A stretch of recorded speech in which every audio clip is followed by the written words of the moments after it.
Oi, gente, tudo bem com vocês? Hoje eu vim falar sobre as intermitências da morte de José Saramago. Esse aqui é o terceiro Saramago que eu leio. Já li o Evangelho segundo Jesus Cristo e já li o Ensaio sobre a Cegueira. E eu decidi comprar essa belezinha aqui. Acho que foi no meio do ano, né? Uma dessas promoções da Prime. Bom, As Intermitências da Morte é um livro muito legal do autor. E ele também vai partir daquelas premissas ensaísticas do Saramago de e se, né? Então, um ensaio sobre a cegueira, e se todo mundo parasse de enxergar o Evangelho segundo Jesus Cristo, e se Jesus, né, fosse realmente um homem, na Jangada de Pedra, e se a Península Ibérica se destacasse da Europa e entrasse à deriva? No ensaio sobre a lucidez, e se ninguém votasse, se todo mundo votasse em branco? Enfim, aqui a gente parte daquela premissa que é: no dia seguinte ninguém morreu. Então, a morte, como entidade, vai parar de trabalhar. E essas pessoas, então, vão parar de morrer. É interessante dizer que esse livro, ele, pelo menos para mim, ele dá para ser entendido em dois blocos narrativos bem distintos. A gente tem a primeira metade do livro, que está muito mais na mesma pegada de Evangelho segundo de ensaio sobre a cegueira, de ensaio sobre a lucidez, que são o quê? Livros que vão falar sobre o caos social que vai se instalar, sobre como a sociedade reagiria a esse fato, que no caso é as pessoas pararam de morrer. E na segunda parte a gente vai descambar para um lado muito mais fantástico e, vamos dizer assim, mais pessoal da coisa, onde a gente vai acompanhar de fato duas pessoas. Então eu vou contar ele em dois blocos, sendo que o segundo bloco vai ter spoilers. O primeiro não tem spoilers, é só um grande deleite. Bom, então a morte vai parar de matar as pessoas. Na verdade, é a virada do ano e ninguém morreu. E eles acham que isso é uma grande coincidência, e no outro dia ninguém morreu também.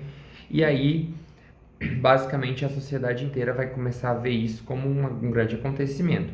Então, a igreja vai ficar preocupada com aquilo, porque se ninguém morre, como que a gente vai pregar a ressurreição?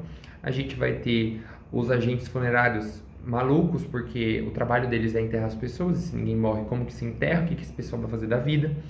As agências de seguro pensam que as pessoas vão parar de assinar os seguros.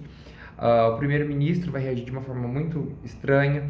Enfim, a gente vai acompanhar ao longo deste livrinho aqui, pelo menos dessa primeira parte, como que cada setor da sociedade vai reagir àquilo, incluindo a máfia. Sempre com aquela escrita ácida e pontual do Saramago, né?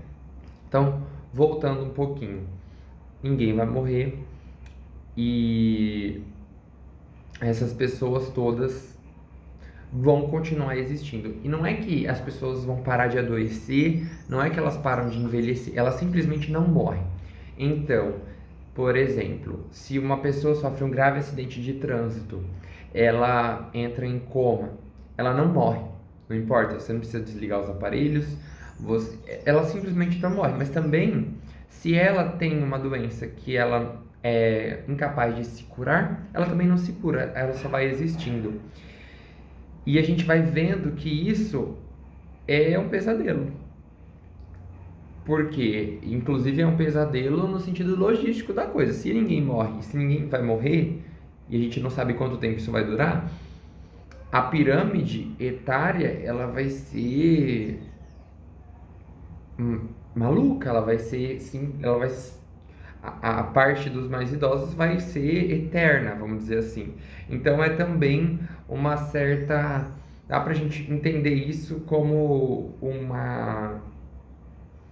sobre um ensaio do alargamento da terceira idade também, querendo ou não. A gente vê como que as pessoas reagem ao fato de elas terem que sustentar e cuidar de várias e várias pessoas. Os hospitais, então, vão ficar abarrotados de gente de gente moribunda que não morre, e isso vai se criando um clima terrível. E aí a gente vai acompanhar uma família que esclarecidamente decide fazer uma experiência, que é pegar o pai e o bebê que estão nessa situação moribunda e atravessar a fronteira. E eles fazem isso na calada da noite e dá certo. E os familiares conseguem falecer, eles enterram essas pessoas. No entanto, essa família se sente muito culpada, eles se entregam e isso vira notícia no país inteiro. Então todo mundo aponta o dedo e critica, e na segunda noite, pelo país todo, muitas pessoas vão morrendo. Então todo mundo quer fazer isso com os parentes, quer que essas pessoas faleçam, né? E é um livro que vai despertando na gente muitos sentimentos díspares, discrepantes, porque você não sabe se você é a favor dessas pessoas continuarem vivas ou se você é a favor da eutanásia barra viagem internacional. Fato é que, como essas pessoas estavam sendo levadas para a fronteira, enterradas, isso cria um clima diplomático tenso com os outros países, porque aparentemente isso só está acontecendo, o fato de ninguém morrer, nesse país de 10 milhões de habitantes, que a gente não sabe exatamente qual é, porque o Saramago não dá nome aos bois. Claramente é Portugal. E esse clima terrível faz com que seja proibido que essas pessoas façam isso. Então isso se torna uma viagem ilegal. E aí, para trabalhar na ilegalidade, entra a máfia aqui com PH, que vai o quê? Facilitar essa atitude. A máfia, então, vai organizar tudo isso e eles vão ter um conflito com o governo, e a gente vai acompanhar, então, a negociação entre a máfia e o primeiro-ministro. Passa-se um tempo nesse status quo e, incrivelmente, chega um telegrama, uma carta roxa, púrpura, na mesa do diretor-geral da televisão, que diz que naquele dia as pessoas voltarão a morrer, e essa carta está assinada pela morte. E aí a gente descamba no que as partes mais engraçadas desse livro, porque a morte é uma figura que é uma mulher, não é a morte com M maiúsculo, é a morte com M minúsculo, e a gente vai discutir sobre o fato dela ser com M maiúsculo ou com M minúsculo, e isso vai se descambando, né? E isso vai se descambando, então, em muita coisa. Essa morte, ela envia, então, essa carta para esse homem, e ele fica em choque com aquilo, porque, basicamente, essa carta, ela apareceu dentro de um escritório que ficou trancado a noite inteira, e esse homem, então, percebe que realmente pode ser da morte. Ele leva essa carta para o primeiro-ministro, eles decidem que eles não vão comunicar à sociedade com um dia de antecedência, e que eles vão comunicar, na verdade, no jornal noturno, tipo, algumas horas antes da morte trabalhar. E aí fica bem tenso, né? Porque você pensa nessa escolha de evitar o caos social. Então, são muitos. Assim, é um livro fantástico. Tempo passa, ele dá esse anúncio no jornal e realmente as pessoas vão morrer naquela noite. Então, ele tem até um número, acho que são 62.700 e poucas pessoas que vão morrer, que não morreram, vamos dizer assim, naquele período de, sei lá, 6 meses, não sei exatamente dizer para vocês. Mas elas morrem. E a partir desse momento em que as pessoas morrem, a gente tem novamente a repercussão disso na máfia, na igreja, no Estado e na sociedade civil, nos seguradores, no cartório, enfim, tudo. E aí se encerra a primeira parte. E aí depois, bom, a gente foi apresentado a essa morte que escreve, e ela inclusive conversa, ela escreve outra carta indignada para os jornalistas que publicaram uma carta dela. Tem um trecho que vai comentar sobre o fato de uma pessoa ter analisado a carta, né, analisado as letras, e ele chega à conclusão de que a pessoa que escreveu aquilo tinha mão de osso, o que é engraçado, porque é a morte.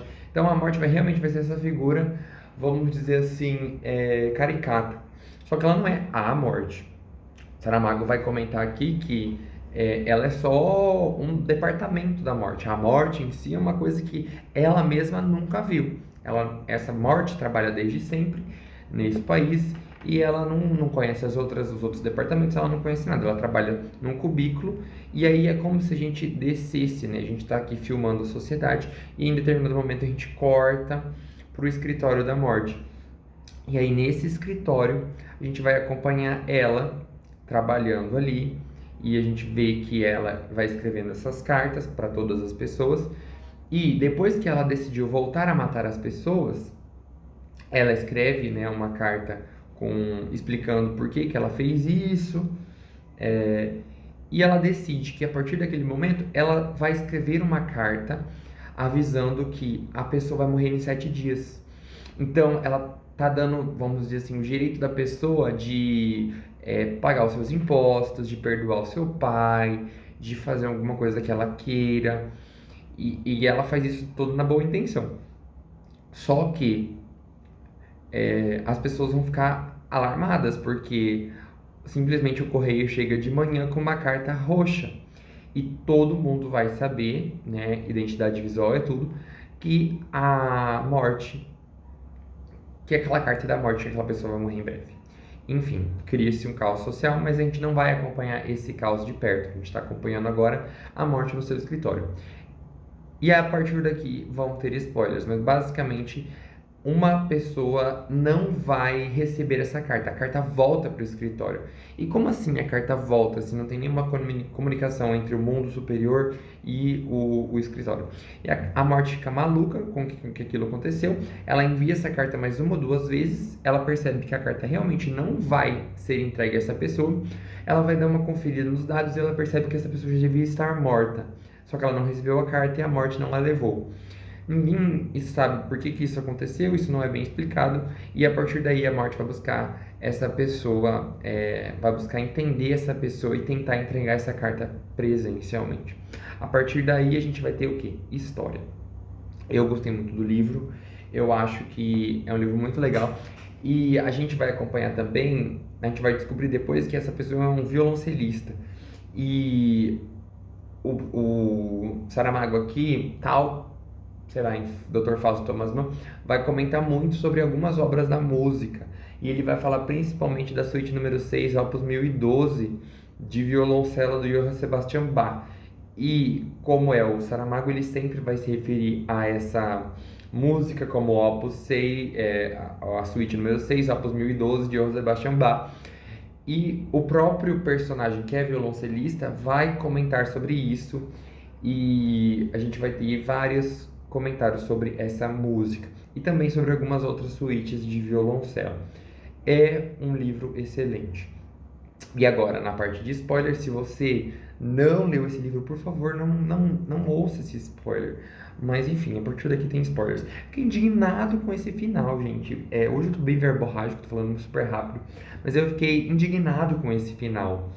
Porque é um final muito em aberto. Eu sei que no ensaio sobre a cegueira, o final já é aberto, no Evangelho segundo Jesus Cristo.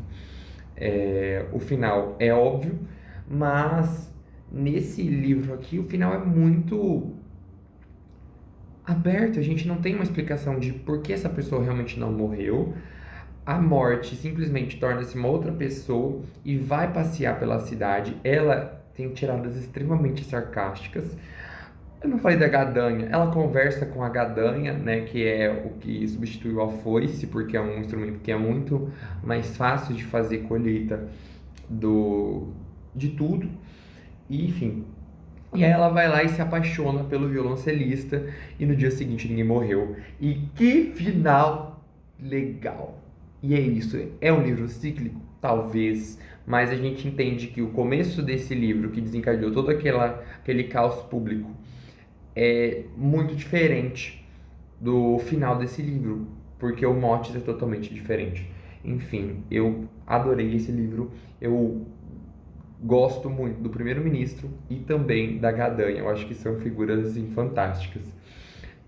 Bom, se você gostou desse livro, e desse vídeo. Não se esqueça de dar um like aqui no canal. Eu vejo vocês no próximo vídeo. No próximo vídeo eu vou falar sobre o silêncio dos inocentes. Então, se inscreve aí. Eu vejo vocês no próximo vídeo. Tchau, tchau.